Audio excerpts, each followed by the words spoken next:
संबंधी इतने मनमोहक, आकर्षक और दिव्य व्यक्तित्व के हों, वे महादेव स्वयं कैसे दिखते होंगे, यही देखने के लिए मैं लालायित हो रही हूँ।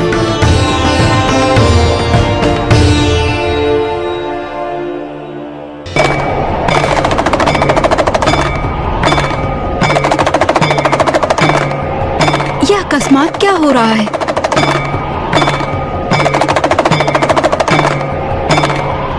देव ऋषि नारद, ये महादेव के संग ये कौन है? अघोरी मलंग।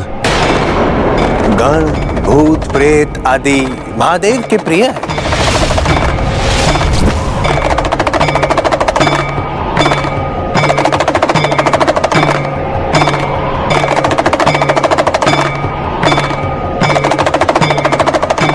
महारानी मैना, महाराज हिमावन, महादेव महादेव।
महादेव जो देवी आदिशक्ति के वियोग में शांत और स्थिर हो गए थे, देखिए देवी पार्वती ने उन्हें पुनः जीवित कर दिया।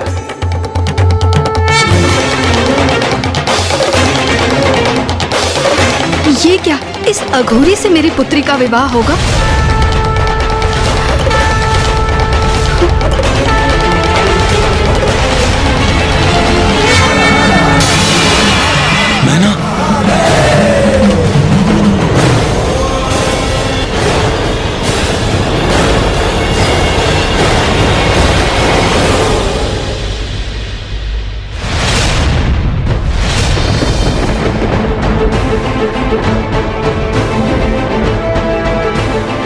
मेरा कार्य संपन्न हुआ।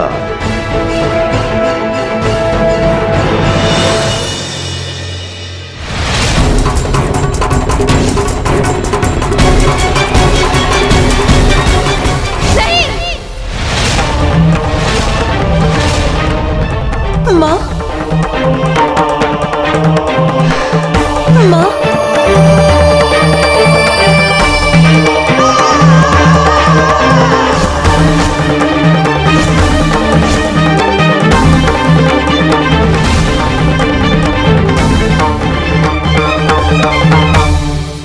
पार्वती, क्या ये हैं वो जिनके लिए तुमने 3 सहस्र वर्षों तक कठोर तपस्या की?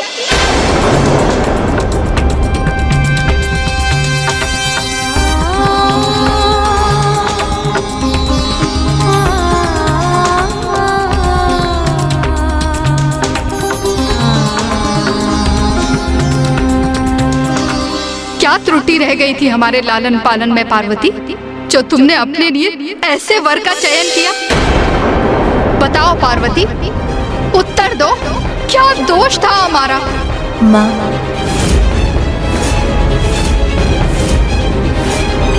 मैं तुम्हारे मुख से एक शब्द और नहीं सुनना चाहती। अपने इस निर्णय से तुमने मेरा और अपने पिता का अपमान किया है। इतने सर्वश्रेष्ठ गंधर्वों एवं देवताओं के होते हुए तुमने उनकी अर्धांगिनी बनने का विचार क्यों किया? माँ, और तुम दोनों कैसी सखियां हो तुम दोनों? तुमने तो उनके दर्शन किए थे ना, तो क्या ऐसे पति की कामना करती हो तुम अपनी सखी के लिए? क्या तुम सबकी मति मारी गई है? नहीं माता, जब हमने उन्हें देखा था तब। बस बस बस।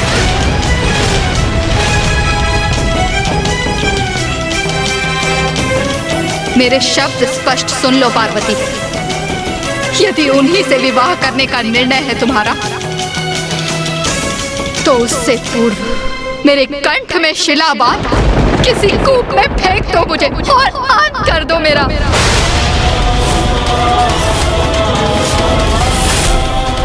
यदि विवाह मंडप में अब भी उन अघोरी के साथ बैठने की इच्छुक हो तुम, तो तुम्हें मेरी अर्थी पार करके जाना होगा पार्वती।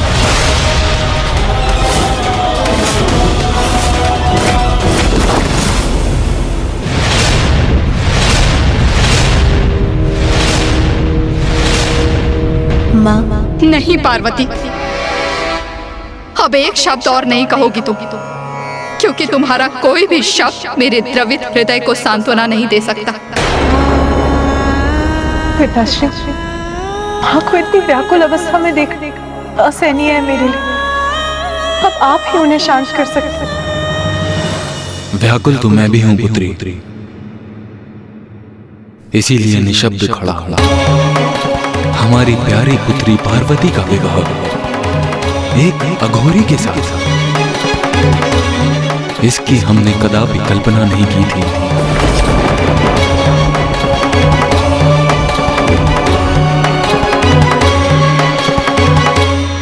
नारायण नारायण। प्रणाम। प्रणाम देवेश्वरी। महाराज हिमावन, महारानी मैना, बारात आ चुकी है द्वार पर। आपको करना है उनका स्वागत, किंतु आप दोनों तो स्थित है किसी विचलित अवस्था में, जैसे कोई अघटित घटना की आपको हुई हो आहट।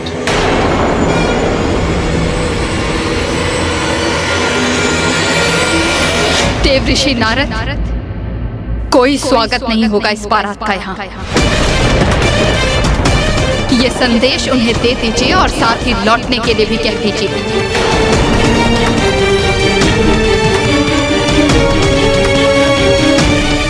आज कोई विवाह नहीं होगा यहाँ।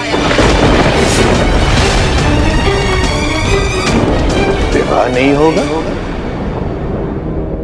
महारानी, आपके ये शब्द है अनुचित, कर रहे हैं मुझे विचलित। बारात का हो चुका है आगमन और यही नियति है। महादेव और देवी पार्वती एक दूसरे का करे वरण। नहीं, कदापि नहीं देव ऋषि। वो अघोरी मेरी पुत्री पार्वती के योग्य नहीं है।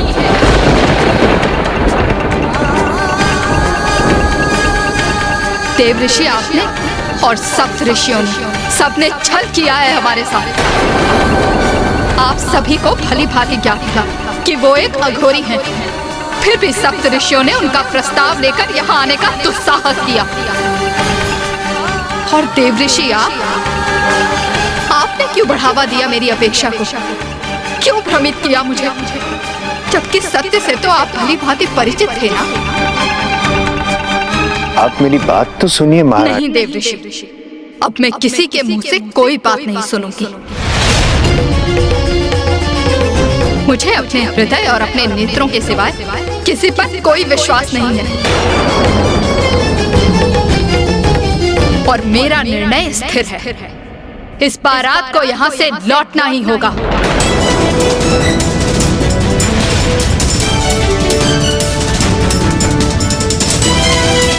नारायण नारायण, ये तो और भी विकट परिस्थिति उत्पन्न हो गई है यहाँ। मुझे ऐसा प्रतीत होता है कि महाराज हिमावन और महारानी मैना के हृदय में हमने आवश्यकता से अधिक संशय पैदा कर दिया। हिमालय पर्वत अपने स्थान पर स्थिर रहे, इसलिए ये संशय उत्पन्न किया था हमने। महादेव को अघोरी रूप में देख हिमावन के मन में संशय उत्पन्न हो और कन्यादान के पश्चात उन्हें इनका समुचित फल प्राप्त न हो, जिस कारण बिना मोक्ष के उनका अस्तित्व सदा बना रहे। किंतु उसका ऐसा परिणाम होगा ये हमें ज्ञात नहीं था। किंतु सत्य तो ये भी है कि शिव और पार्वती अभिन्न हैं।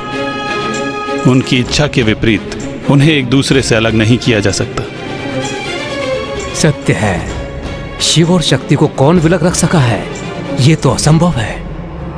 किंतु नारायण, माता पार्वती अपने माता की आज्ञा का उल्लंघन कर मर्यादा कभी भी भंग नहीं करेंगी। और यदि माता मैना ने महादेव को अपने जमाता के रूप में स्वीकार नहीं किया तो फिर इस समस्या का समाधान कैसे होगा? परिस्थिति बहुत विकट हो गई थी। देवता असमंजस में थे। किसी को भी ज्ञात नहीं था कि महादेव और माता आदिशक्ति की लीला किस प्रकार उजागर होगी। माता मैना इस विवाह को रोकने के अपने इस निर्णय पर दृढ़ता से स्थिर हो गई थी। और अब समस्त देवता इस विचार में थे कि वो किस प्रकार माता मैना की स्वीकृति प्राप्त करें।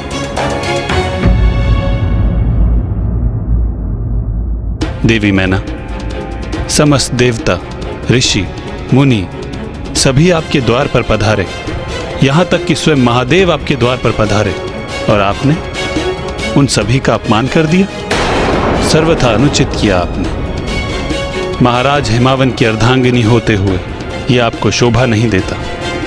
क्षमा करें नारायण, किंतु शोभा तो ये आपको भी नहीं देता कि आप यहाँ आकर एक माँ को विवश करें ताकि वो अपनी पुत्री का हाथ एक अघोरी के हाथ में दे दे।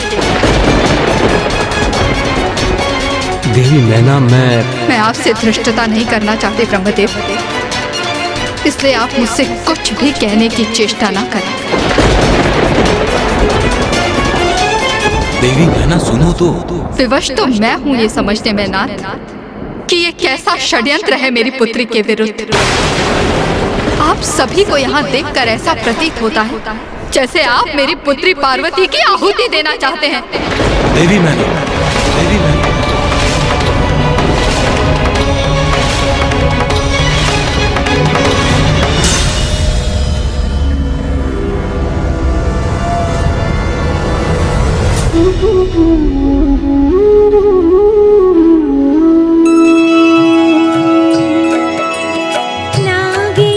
नागेन्द्रहाराय त्रिलोचनाय भस्मांगरागाय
माँ, मैं आपकी पुत्री हूँ, तो ये स्वाभाविक है कि मैंने आपके भिन्न रूप देखे हैं। कभी आप मोम की तरह कोमल होती हैं, क्षण भर में पिघल जाती हैं। आपकी मुस्कुराहट से आपका संपूर्ण मुखमंडल दमक उठता है। तो कभी अनुशासन का पालन करने हेतु आप कठोर भी होती हैं, तो आपका मुख भी कठोर हो उठता है। आप नारी के भिन्न रूपों को भी दर्शाती हैं माँ। आप मेरी माँ होने के साथ साथ पिताश्री की पत्नी और हिमालय पर्वत की महारानी का दायित्व भी संपूर्ण कुशलता से निभाती है माँ। ये सभी आपके भिन्न स्वरूप हैं जो आपके दायित्व निर्धारित करते हैं माँ। किंतु माँ, इन सभी दायित्वों से परे आप है माँ। इसी प्रकार महादेव के भी अनेक रूप हैं। वो दिगंबर है, काल भैरव है, रुद्र है, शिव है। उनके जितने रूप हैं उतने ही नाम भी, किंतु है तो वो परमेश्वर ही, महेश्वर, सबके कर्ता, हरता, स्वामी, मेरे ईश्वर, सभी के ईश्वर, साक्षात महादेव।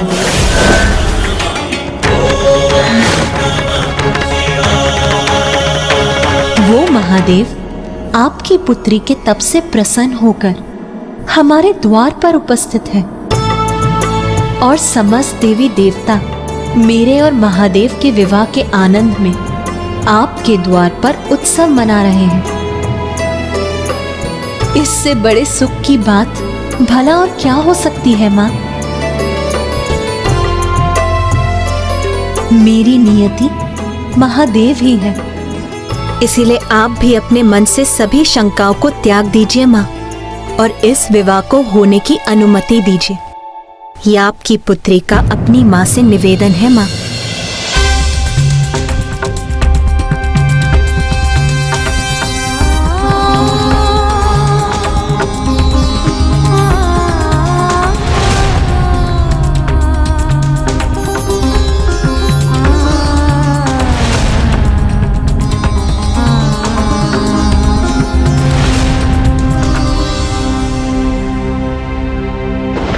ये माँ भी अपनी पुत्री के हित को अनदेखा नहीं कर सकती। ये विवाह कदापि नहीं हो सकता।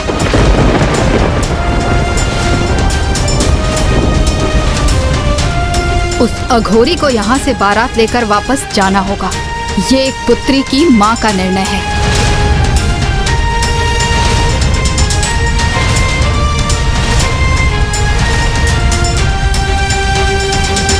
किंतु ब्राह्मण देवता, सब कुछ तो श्री हरि नारायण और नारद जी की योजना अनुसार ही हो रहा था। फिर भ्रांति कहाँ उत्पन्न हो गई? और महादेव को भी स्वयं के विवाह में अघोरी बनकर जाने की आवश्यकता ही क्या थी? योजना तो बस यही थी कि महादेव को अघोरी रूप में देख हिमावन जी शंका युक्त होकर माता का कन्यादान करें और उन्हें मोक्ष की प्राप्ति न हो, जिससे कि वो सदा स्थित रहे। किंतु इन सब का परिणाम ये हुआ कि अब माता मैना ही पूर्ण रूप से इस विवाह के विरुद्ध हो गयी। तो फिर अब इस स्थिति में महादेव और माता पार्वती का विवाह किस प्रकार से संपन्न होने वाला था गणेश जी?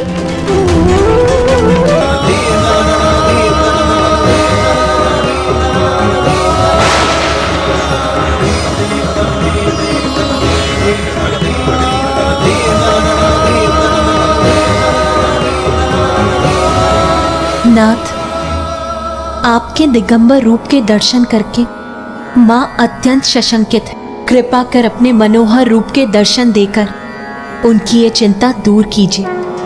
ये अत्यंत तनाव का क्षण था, क्योंकि महादेव तो सभी सतही आडंबर से परे हैं और वास्तव में जिनका अन्य सभी परित्याग करते हैं, महादेव तो उन्हें भी अपनाते हैं। भांग, धतूरा, भस्म उन्हें प्रिय है, इसलिए उनका इस प्रकार अपने दिव्य रूप के दर्शन देना तो उनके सरल अस्तित्व के विरुद्ध है। किंतु अब माता ने महादेव को गुहार तो लगा दी, किंतु क्या वो ये गुहार सुनेंगे?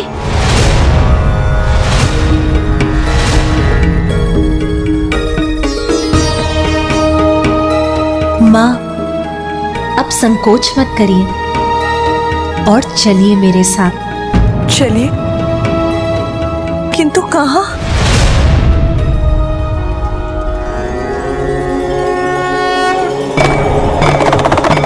अब देखिए माँ,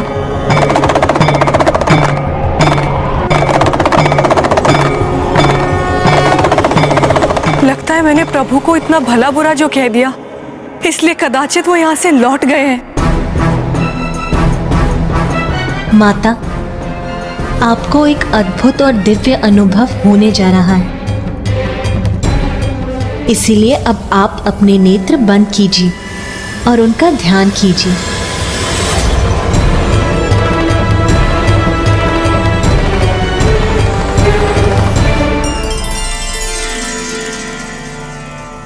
हे महादेव प्रभु, मुझे अपने दर्शन देने की कृपा करें।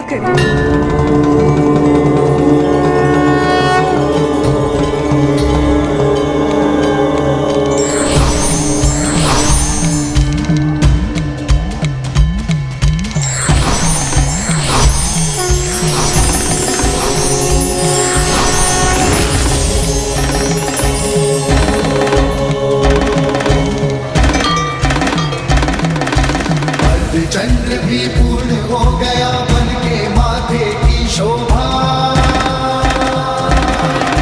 त्रिलोचन त्रिकाल की जग में लागे अलौकिक ये आभा, बंधन का विष पान किए और नीलकंठ कहलाए, जटा में धारण करके गंगा जल की प्यास बुझाए।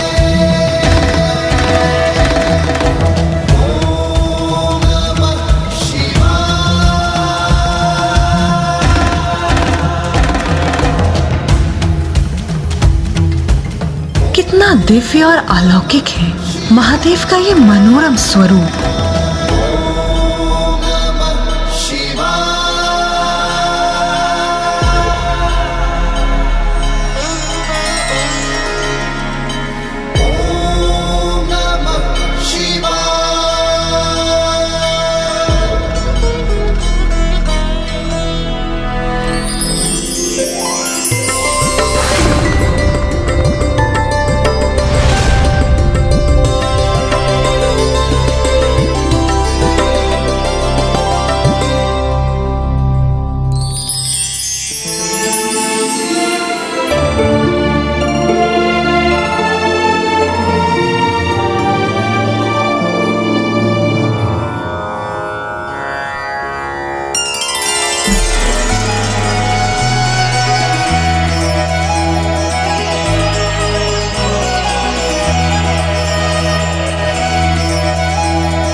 से करने चली मिला, अनुपम ये संयोग अनोखा, होगा अब ये पुनर्मिला।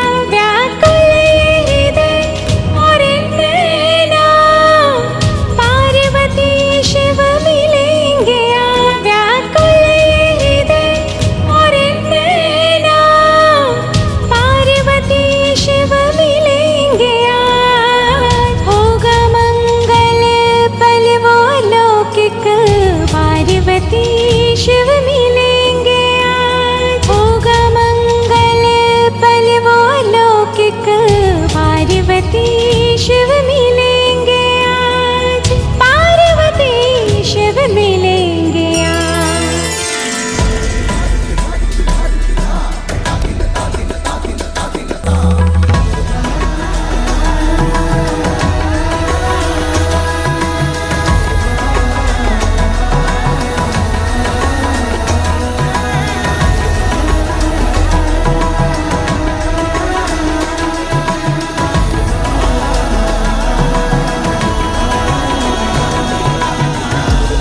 अंततः महादेव और माता पार्वती के विवाह का योग बन ही गया। तो अब तो सब कुशल था ना ब्राह्मण देवता? हाँ महाराज, माता मैना और महाराज हिमावन महादेव के मनोरम रूप के दर्शन कर शांत हो गए, किंतु महादेव के प्रति उनके हृदय में एक संदेह, एक संशय उत्पन्न हो चुका था। संशय तो ऐसा भाव है कि एक बार उत्पन्न हो जाए तो पूर्ण रूप से कभी नहीं मिटता।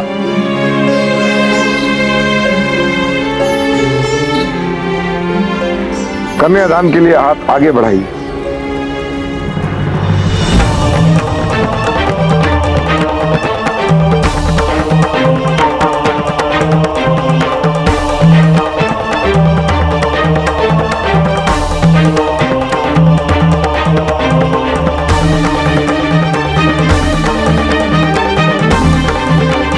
पिताश्री रुक क्यों गए?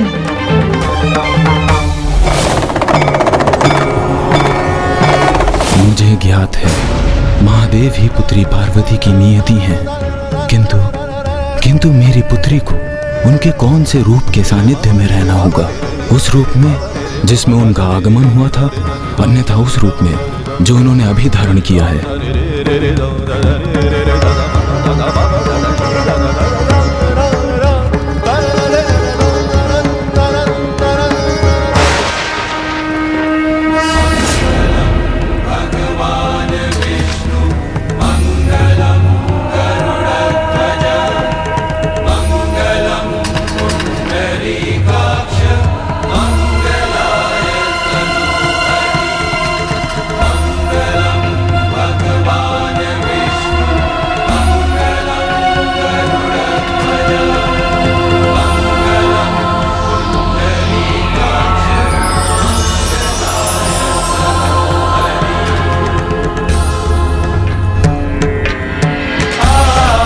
नारायण देवी आदि शक्ति के प्रिय भ्राता हैं। महाराज हिमावन भी नारायण के ही अंश हैं। इसीलिए नारायण स्वयं देवी पार्वती के कन्यादान में भी उपस्थित हैं।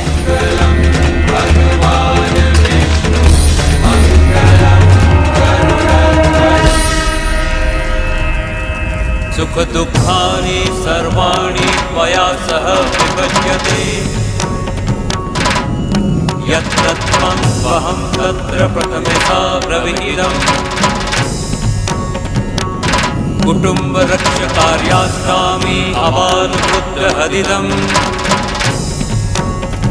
अस्मि नास्ति च सन्तुष्टा द्वितीयसा गृहीतम्। रुद्रो भक्तिरता नित्यं सदैव प्रियभाषिणी, भविष्यामि पदेच्चैव तृतीयसा प्रविहितम्। आर्ते आर्ता भविष्योमि सुखदुःखा विभागिनी, तवाज्ञा पालयाम्यामि कन्या भूर्यपदे।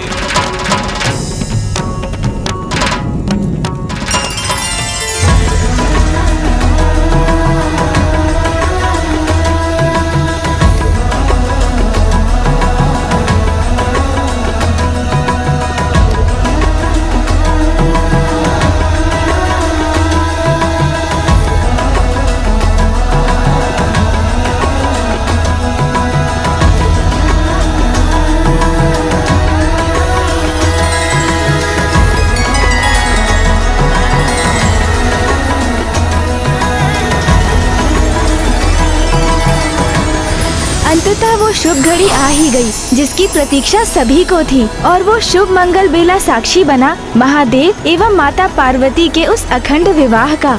किंतु सत्य तो ये भी था कि महाराज हिमावन ने शंका युक्त होकर पुत्री पार्वती का कन्यादान किया था, जिसके फल स्वरूप उन्हें मोक्ष की प्राप्ति नहीं हुई और वे सदा के लिए धरा पर ही रह गए।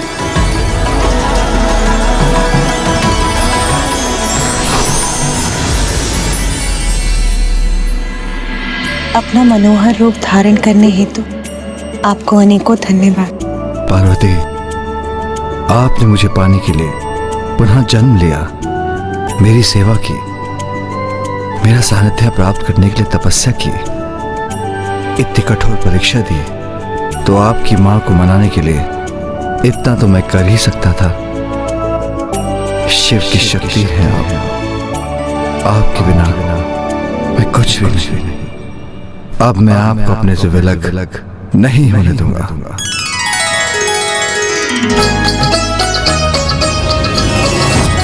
ब्राह्मण देवता, आपके माध्यम से माता पार्वती और महादेव की शुभ विवाह की कथा सुन हम कृतार्थ हुए। माता ब्रह्मचारिणी के जीवन का सार इस सीख में निहित है कि जिनका मन जीवन के कठिनतम संघर्ष में भी अपने लक्ष्य से नहीं भटकता, उन्हें सफलता अवश्य प्राप्त होती है। और माता ब्रह्मचारिणी की पूजा करने वाले भक्त जीवन के सभी सुख भोगते हुए मोक्ष प्राप्त करते हैं। माता ब्रह्मचारिणी का जीवन इसका भी द्योतक है कि वो कन्या जो अपने मन को पवित्र रख अपने जीवन में पूजा, व्रत एवं तपस्या को अंगीकार करती है, उसे एक ऐसे गुणी पति की प्राप्ति होती है जो उसके लिए सर्वथा योग्य होता है, जैसे माता पार्वती को महादेव प्राप्त हुए। किंतु इसमें तो सौभाग्य दोनों का ही था। जहाँ एक ओर माता पार्वती को महादेव प्राप्त हुए, महादेव को भी तो माता आदिशक्ति का साथ प्राप्त हुआ।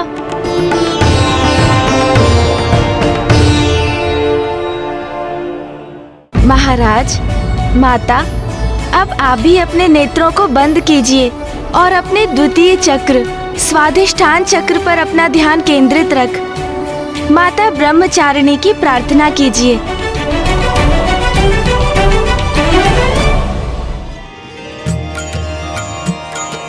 दधाना कर पद्माभ्यां क्षमाला कमण्डलू देवी प्रसीदतु मयि ब्रह्मचारिण्यनुतं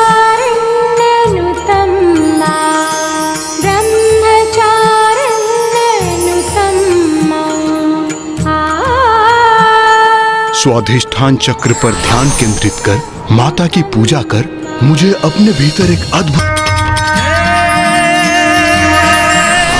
हस्त कमल और कर में कमंडल माता ब्रह्मचारिणी शिव को प्रसन्न किया अम्बे ने धर के रूप तपस्विनी है माँ धर के रूप। अब हम माता के तृतीय स्वरूप की कथा कल सुनेंगे। तृतीय दिवस क्या हुआ माता सरला? कल तृतीय दिवस है ब्राह्मण देवता। आपने मेरे स्वामी को लेकर 10 दिवस उपरांत उनके भाग्य की भविष्यवाणी की थी। तो आपके मन में संशय उत्पन्न हो ही गया देवी सरला। मैंने आपसे कहा था ना, मुझे कुछ नहीं होगा। माता सरला, आप विचलित मत होइए। बस आप माता आदि शक्ति के सभी स्वरूपों की कथा पर अपना ध्यान केंद्रित रख इन नवरात्रि के दिवसों में एकाग्रचित हो, बस उन्हीं की पूजा कीजिए। ब्राह्मण देवता, मैं माता के तृतीय स्वरूप की कथा सुनने के लिए अति उत्सुक हूँ। और हम आपको ये कथा सुनाने के लिए तत्पर हैं, क्योंकि आपको तो ज्ञात भी नहीं, किंतु पिताजी को काशी से दूर करने के आपके निर्णय के परिणाम का आपको आभास हो, इस पर बहुतों की आस टिकी है। महाराज देवोदास, माता के प्रत्येक दिवस की कथा के उपरांत जैसे जैसे आपकी कुंडलिनी का एक एक चक्र जागृत होता जाएगा, पिताश्री को काशी से दूर रखने की अपनी भूल का आभास आपको स्वतः ही हो जाएगा। और साथ ही आपको ये भी समझ आएगा कि क्यों आपके जीवन में अब मात्र 9 दिवस ही शेष रह गए हैं।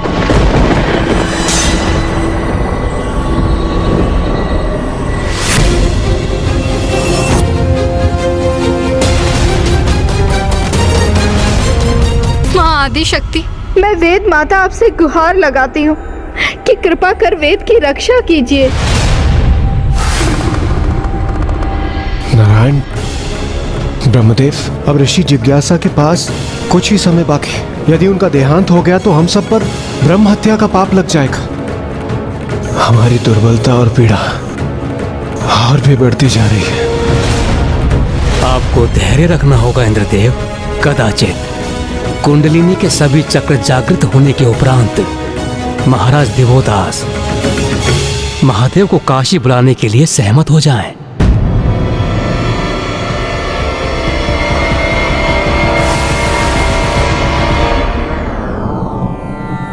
ब्राह्मण देवता, हम माता आदि शक्ति के तृतीय स्वरूप की कथा सुनने के लिए अति आतुर हैं। माता आदि शक्ति की तृतीय स्वरूप है माता चंद्रघंटा। माता चंद्रघंटा।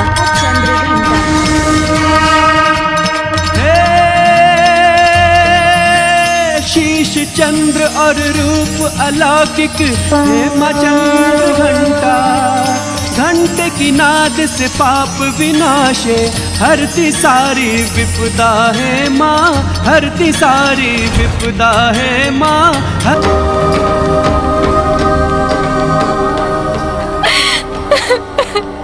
स्त्री के जीवन का सर्वाधिक महत्वपूर्ण एवं अत्यंत अद्भुत परिवर्तन होता है ये, जब एक कन्या विवाहिता रूप में प्रथम बार अपने मायके से ससुराल जाती है।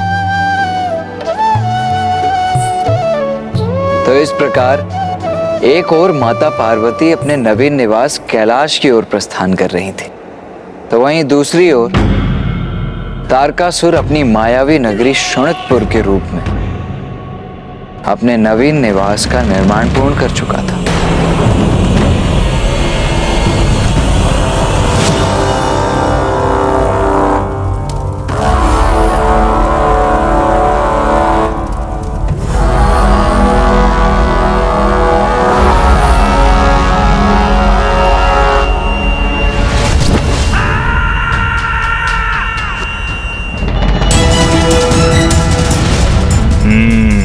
उचित है, श्रेष्ठतम है मेरा ये मायावी नगर और मेरा ये भवन, जिसकी माया किसी को भी भ्रमित कर सकती है।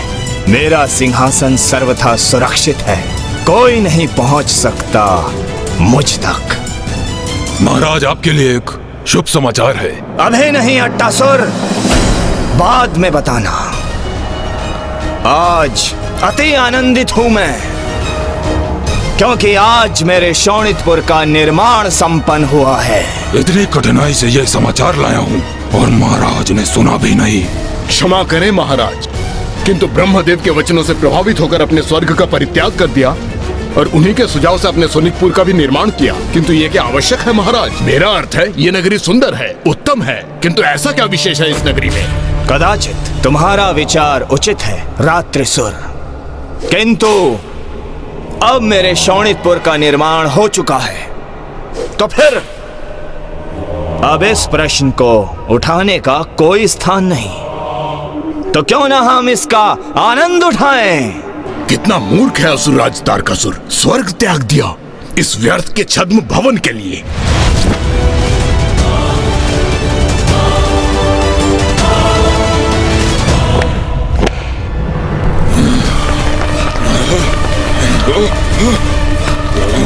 अरे ये क्या हुआ?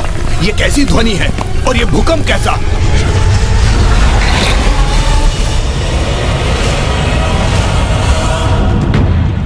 मदिरा, ये तो अत्यंत अद्भुत प्रवाह है मदिरा का। आनंद आएगा अब। आओ आओ, आनंद मनाए हम। रात्रिसुर, तुम मेरे निष्ठावान सेवक हो, मेरे अति विशेष मंत्री हो, तो जाओ और जाकर मदिरा पान का आनंद लो। धन्यवाद असुरराज।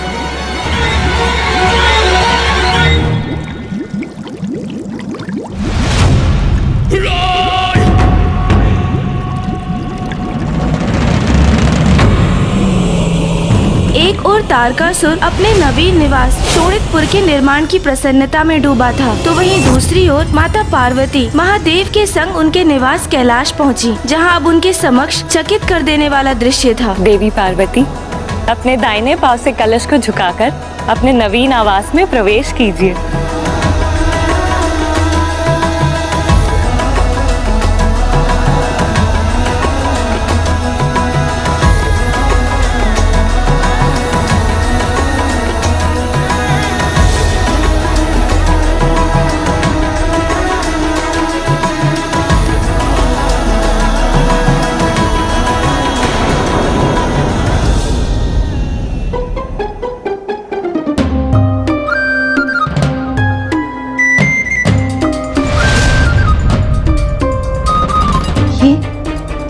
क्या?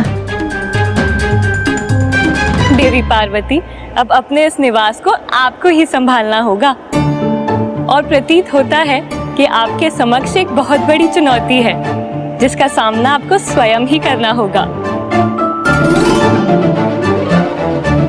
अब आप मुझे आज्ञा दीजिए।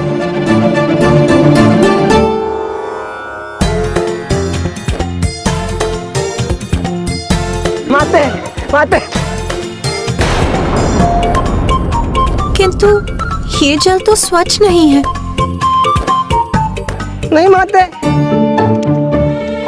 पानी तो ऐसा ही देता होना चाहिए माते, देते। तोतला जी, आप समझे नहीं, माता को जल नहीं चाहिए। उती तो फिर। स्वामी, मुझे ज्ञात है पार्वती, तुम यात्रा से थक गए होंगे, इसलिए अब थोड़ी देर विश्राम कर लो।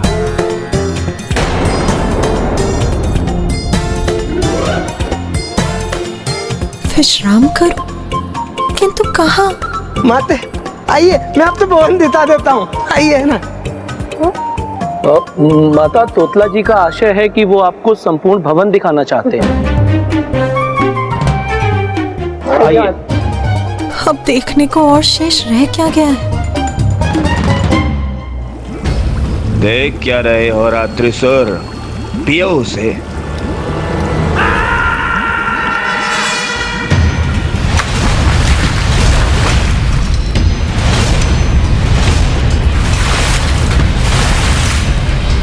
मदिरा पान तो मैं भी करूंगा।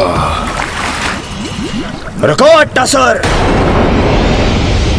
अपनी बारी की प्रतीक्षा करो। कार्य सभी मैं करूं और विशेष रहे ये रात्रिसुर मदिरा पान का आनंद ले। महाराज मुझे एक तुच्छ सेवक के समान ही समझते हैं जो बस प्रतीक्षा ही करे अपनी बारी की।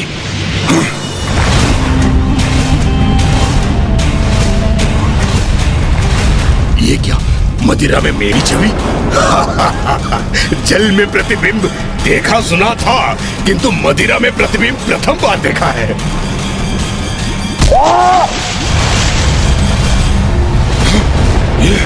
ये क्या हुआ?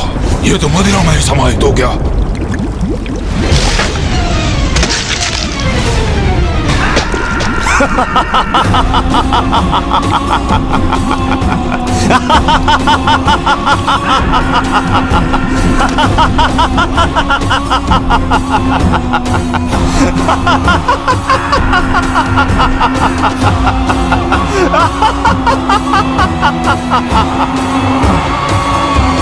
अपने मन में मुझे मूर्ख कह रहा था वो, मुझे, किंतु अब उसे ज्ञात हो गया होगा कि शोणितपुर में क्या विशेषता है। मायावी है मेरा शोणितपुर, मायावी। एक ऐसा मकड़ जाल जिसमें एक बार जो कोई फंसा तो फिर एक कीट पतंग के समान उसमें फड़फड़ाता रहेगा, किंतु वहां से मुक्त नहीं हो पाएगा।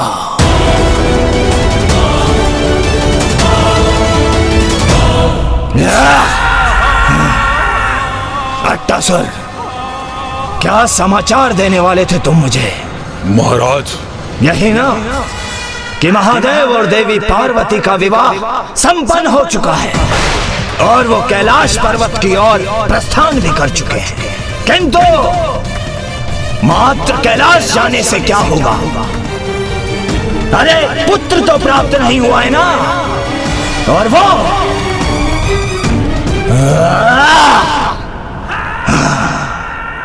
मैं कदापि संभव नहीं होने दूंगा।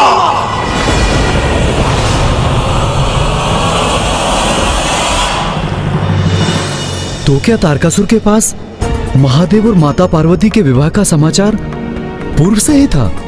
हाँ, किंतु तारकासुर को इसकी कोई चिंता नहीं थी, क्योंकि शोणितपुर का निर्माण तो हो चुका था और अपनी इस मायावी नगरी में उसे स्वयं के सुरक्षित होने का आभास भी हो रहा था।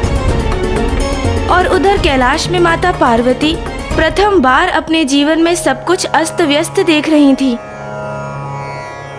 आइए माते, आइए माते, ये देखिए, ये अपना सुंदर लतोई दल।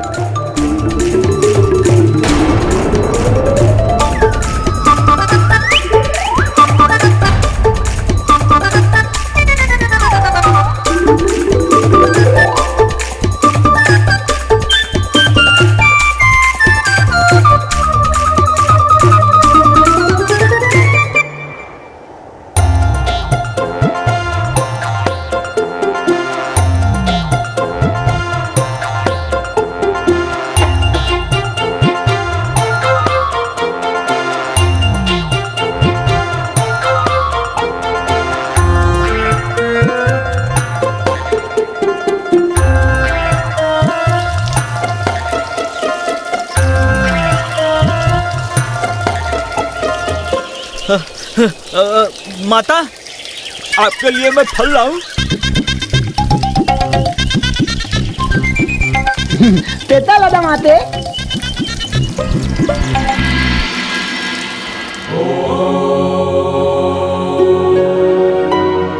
इन सब के मध्य स्वामी ध्यान मग्न है। स्वामी,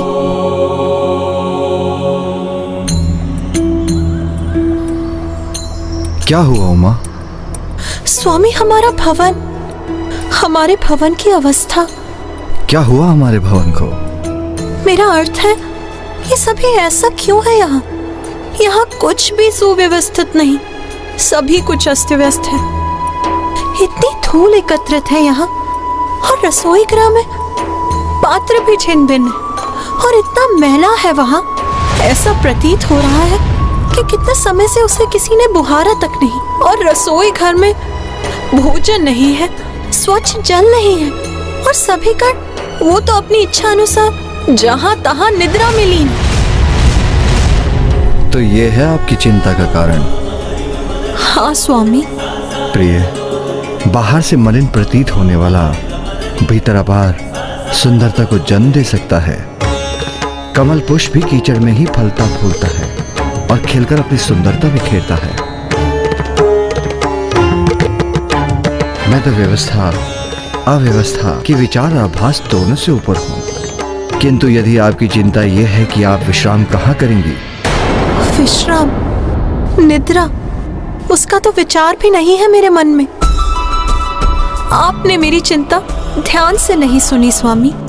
पार्वती, मैं तो यहाँ इस वृक्ष के नीचे ही वास करता हूँ, किंतु मैं आपकी चिंता अवश्य समझ सकता हूँ, और उसका निवारण करने हेतु मैं अभी नंदी को आदेश देता हूँ कि वो आपके लिए एक विशेष कक्ष का निर्माण करे।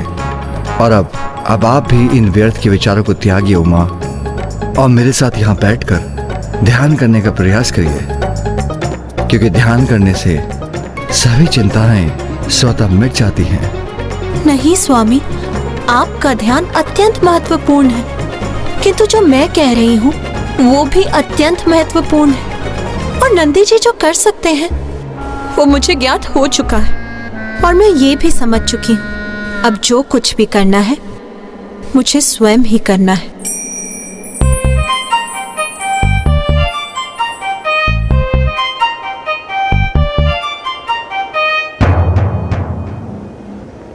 आप ध्यान कीजिए स्वामी, और मुझे यहाँ की अवस्था पर ध्यान देने दीजिए। यहाँ आप